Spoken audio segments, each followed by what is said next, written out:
All right, thanks, Ben. The Bibb Sheriff's Office and the GBI continue to look into a skull found in an iron pot along with other items in Rose Hill Cemetery. A man who was out walking on Wednesday found it near the back of the historic cemetery. But a Tennessee-based cultural anthropologist says he believes the human skull found at Macon's Rose Hill Cemetery is part of a makeshift shrine. Jessica Cha spoke to him about the skull's possible purpose.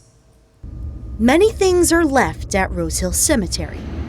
Memories, flowers for loved ones. But just down these steps, past the stream, and just before the train tracks, someone left a human skull in an iron pot.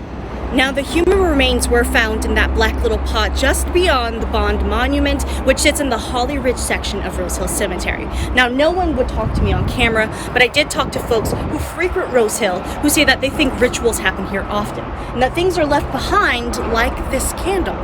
We've reported that people leave candles, voodoo dolls, and other items on graves. But Tennessee anthropologist Tony Kale says the skull and other items are a makeshift shrine not meant to harm anyone. Saw the media story surrounding the discovery. The object was an artifact that I'm very familiar with. Kale, an adjunct professor of anthropology at Southern New Hampshire University, studies religious cultures and practices. The shrine looks very much like a very traditional Congo-based religious shrine. Kale says the Afro-Latin practice traditionally has a healer called an nganga.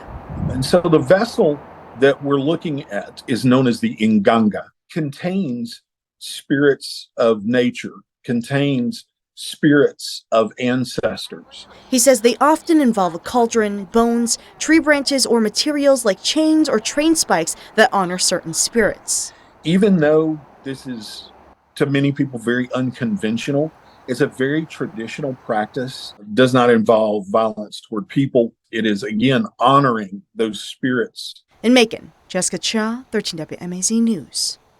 Coroner Leon Jones sent the skull to the GBI crime lab. The lab will try to identify it. They're also going to try to figure out if it was collected from a grave, crime scene, or a medical specimen. The sheriff's office says it is unlawful for a person to have or dispose of human remains if they don't know it's been unlawfully removed from a grave, vault, or tomb.